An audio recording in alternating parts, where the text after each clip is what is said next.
Coming out of the darkness of the underground parking lot at my office to bring you another fresh loaf of that sweet, sweet daily bread. Today's loaf of bread comes to us from Adyashanti, and it goes like this.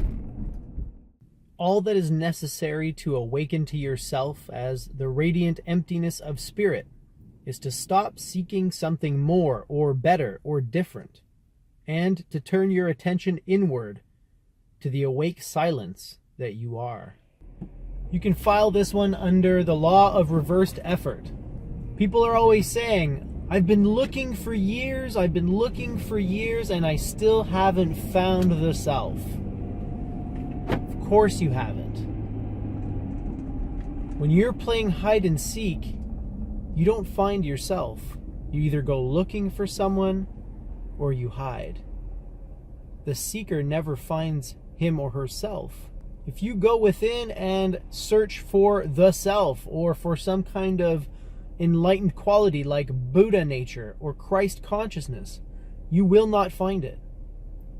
It cannot be found in the orthodox sense of the word. It cannot be found because the thing that you're looking for is the thing that is doing the looking. So how do you discover yourself, your true self? How do you study the nature of the self if you can't find it by looking for it?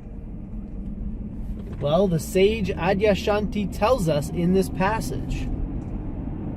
Because when you are looking for the self and you're looking for higher consciousness or a higher state of consciousness, what you're doing is you're trying to be better. You're looking for something different than what you are. And as Adyashanti says, this is the opposite way. This is the opposite way. When you try to be something else, something different, something better, you move further away from what you truly are. You don't have to find anything. You don't have to do any work. You're already it. That's the beauty of it.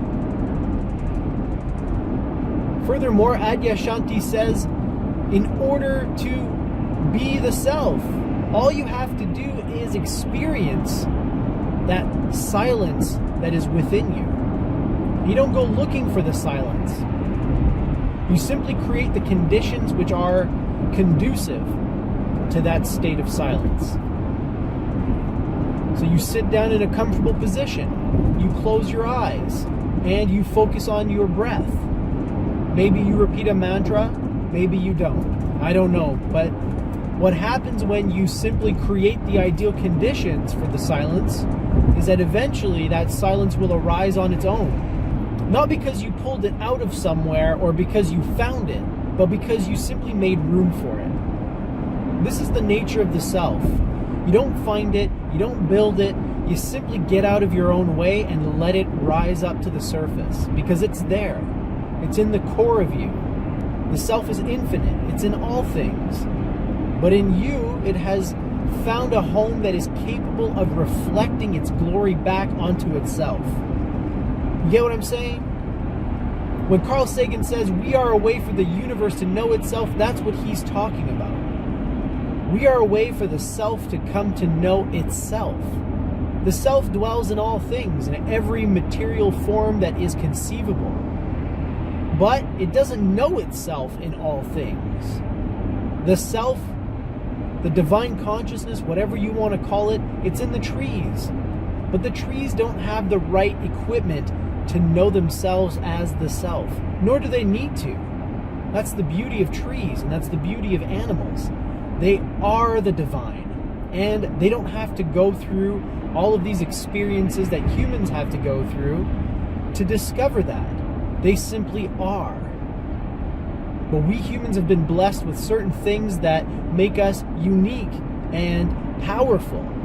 Yet those same things make it harder for us to feel ourselves as we truly are, as this silent presence that dwells in the heart. So stop looking for something. Stop trying to be something. And in doing so, you will become what you've always been. At least that's my experience. Sounds like it parallels Adyashanti's experience as well, but who can say? Glad you could join me on my drive home from work. Thanks for being here, and don't forget to live well, my friends.